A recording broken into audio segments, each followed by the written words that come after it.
back with a DIY. I noticed that lots of YouTube subscribers and watchers like DIYs because those are my highest viewed videos. So I am back with a DIY. This time it's a clothing DIY. So first question is, does anybody know what a Dickey is? Yeah, a Dickey. When I was little and my mom had them and they were big back then, I thought they were the strangest thing ever. So if you guys don't know what a Dickey is, let me show you. I have one, and this is one that I've made. So if you follow me on Instagram, you've already seen this. So basically, this is a Dickey. It's like a little mini shirt that goes under other shirts to make it look like you're wearing two full shirts. So yeah, this is what a Dickey is. And today I'm going to show you how to make them. So, go to your thrift shop. Just go to your thrift shop, look for collars. So what you're looking for is a shirt that you enjoy the collar of. Even, I went into my husband's closet. Anyway, I went to my secondhand store and I found all these blouses that were a little outdated. And I thought, well, I don't really want to wear that blouse, but I like the collar. That's what I'm going to show you today. So, this white one was a vintage shirt. I believe it's from the 80s. Kind of an older lady shirt. I didn't like the whole shirt. I didn't like the big shoulders and all that stuff, but I really liked the simple white collar, and the covered buttons were nice, and then this little decorative. I took some studs and I went ahead and I studded the collar just for an extra impact. So this is the first one that I made. It also had big shoulder pads and whatnot. And I cut this one already. So you can kind of see that it's already cut, kind of like a mini shirt. And it has the nice detailed covered buttons and the pleats in the front. So I will show you a couple of other shirts that I grabbed. And I'll show you how to cut them and whatnot. So, Plaid's fun underneath sweaters for the winter time and even the spring time. So I grabbed this plaid shirt. I don't know, it's a Croft and Barrow shirt with a nice collar on it. That's one. And then I grabbed this dress shirt. It's actually a work shirt from my husband's. It's a button-down collar. And I'm going to make one out of that. So before I go into cutting and sewing and whatnot, some of you guys might not have a sewing machine. So I had to come up with another way to make this project to where everybody can do it. So I've got some iron-on tape and some lace that somebody who doesn't sew can do this project as well.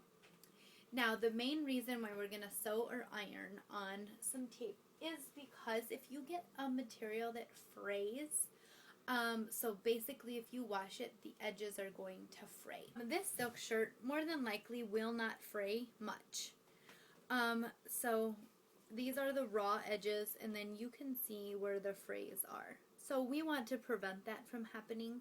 So we're going to, either zigzag a stitch, or 2, take some tape, and I'll show you exactly what the tape is. I'll show you exactly how you iron it on.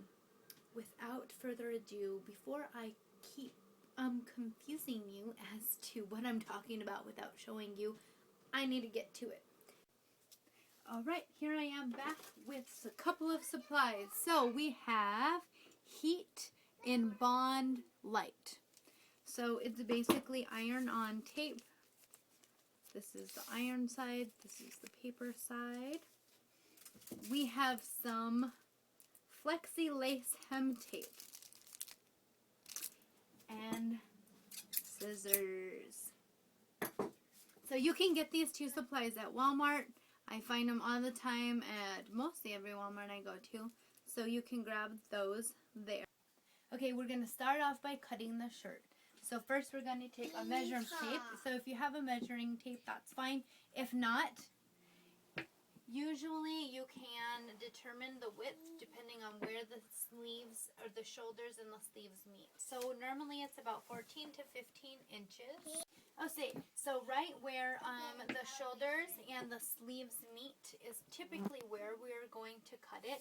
As far as the length goes, you want the length to be right above your bust, or right in the middle of your bust. It is about 11 inches from the top button.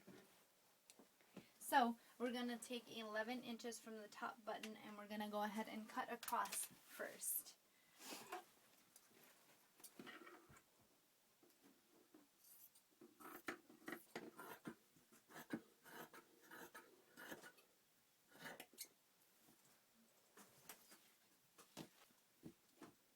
Alright, now we're going to take where the shoulder and the sleeve meet, and we're going to cut down.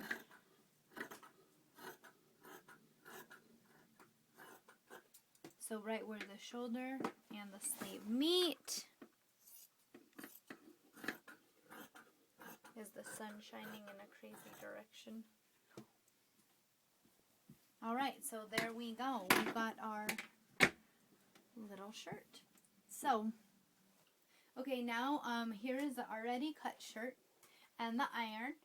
And I am going to do the sewn version of this shirt. So we're going to take the shirt and we are just going to fold it over one time and iron it down all the way around. As you can see, some of the sides have already been done already, but I'm just basically showing you.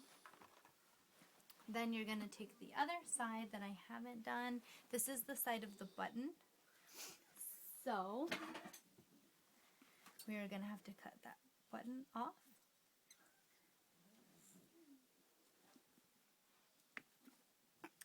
Alright, then we just fold it under, grabbing all the pleats.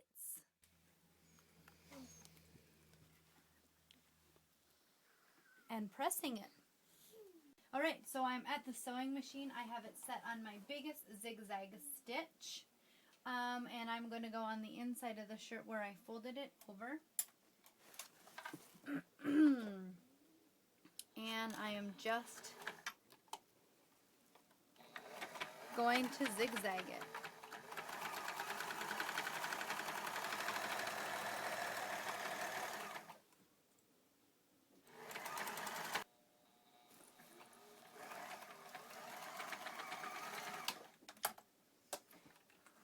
Alright, now this is something that you will do all around all four sides, and then you can press it and be done. So if you wanted to add any details to the colors after you sew it would be the time. So now, second way is the iron-on method. Alright, we have the lace.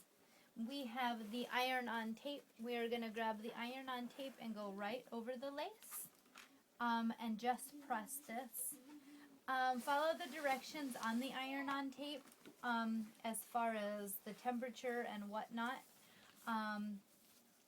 And then we're just going to iron it on until we have enough to go over all four edges of our little shirt. Alright, so we have our tape and this is our shirt. So we are going to measure one side. Cut that off. Set the rest off to the side. Now we're going to peel our lace off of the tape. Just like that. So one side is iron-on lace, the other side is just plain lace.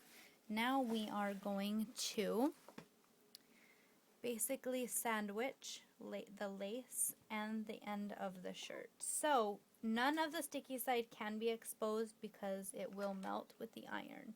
So work it in small sections